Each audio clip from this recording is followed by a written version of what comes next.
This video app review is brought to you by the iPhoneAppReview.com. What's up, everybody? This is Luke Patrick with the iPhoneAppReview.com. We're slinging out yet another video review today, this time taking a look at an application via video that we already covered in print. But we thought it was so interesting that we thought we'd go ahead and huck this into a video format, just give you a little bit more of how this works and just show you at least some of the gorgeous graphics that are involved here. The app in question is called Mystery Manor, and it's available for free in the App Store.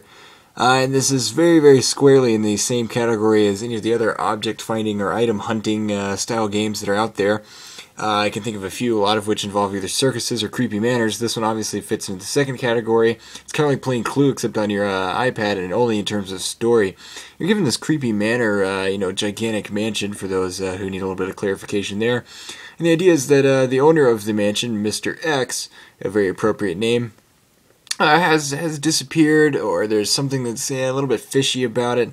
So your goal is to actually go through all the different rooms and do these item searches, and then eventually reach a point where you learn more about the story, you uncover some things here and there, etc. and so forth. So in terms of story, there's a lot of that. The text that's included is very rich, and most of it's done through quests, which I happen to have one of right here ready to go. The artwork itself is fantastic. We'll show you some of the levels in just a second, but the character art is actually quite good, especially like our character art, which is up here, which you can name your character. I forgot to do that, but it's kind of this H.G. Wells style thing going on.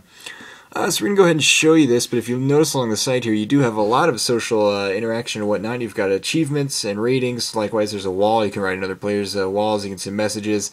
You have your own friends within the game, so there's a whole community around this game. Likewise, there's a shop where you can go in and buy special power-ups and abilities, which we'll show you in just a second. And you can also track your inventory there. We're going to start off with the living room and just give you a brief little look at this game. If you're a fan of the genre, we're going to go ahead and say, just go ahead and download this game. It's free. You're going to love it. But for the rest of us, let's go ahead and show you. Here's the artwork, and of course, as we mentioned, it's absolutely fantastic. It's very detailed and rich, and kind of reminds us a lot of, the Mist or Riven style rooms where you walk in, you've got these luxurious, kind of ornate backgrounds, only unlike in Riven and Mist, you weren't solving puzzles, you're hunting items, though it's no less difficult. So, along the side here, you have your list of items that you're looking for. Currently, we're looking for a kerosene lantern. Though if I happen to spy any of the other things, I will, do those too. There's the lantern. So you simply tap. There goes the item. And then it gets knocked off of your list. If you get stuck, you have all these power-ups along the side that will guide you to the item. Let's see if I'm going to go ahead and use this one, which, well, no, let's use this. Oh, I can't. Okay, we're going to do this, which takes me straight there. See, it just pointed out the item that was there, and you can collect some power-ups as energy things, which we'll talk about in just a second. You simply tap it, away it goes. So we're going to go ahead and find these others if I can very quickly. In terms of difficulty, this is, it's a challenging game, but at the same time it's not as hard as some of the other ones that we have seen in the genre. So with that in mind, depending on how into this you are, you may or may not be put off by this.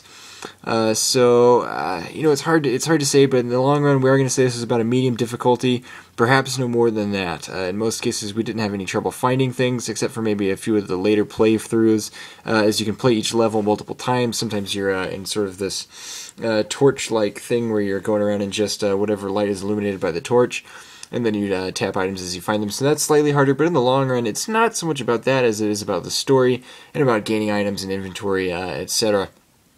Hooray! Well put.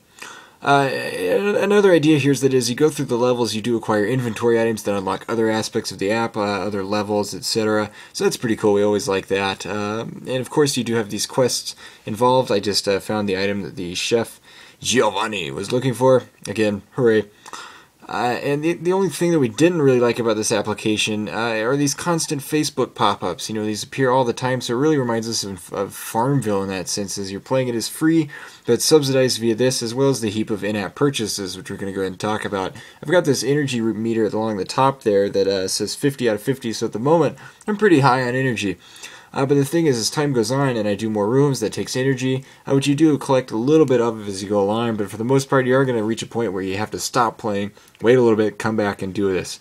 Obviously, if you haven't guessed it already, to get around this, you go to in-app purchases, you buy more energy, you buy more points, you can unlock other things. Essentially, you could buy your way to the entire app. However, you don't have to do this, which is great with these kind of apps. You always wonder, well, okay, do you have to spend some money to actually get anything out of it? The answer is no. You could easily play Mystery Manor for hours and not have to do any of this stuff, though at some point you probably will have to wait for your energy to replenish. Otherwise, you don't have to worry about so much the money or the gems.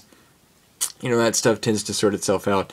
So in the long run, let's just go ahead and give you the final rub down on this. Mystery Manor is an excellent item finding and object hunting game. If you're a fan of the genre, again, jump on this. It's brilliant.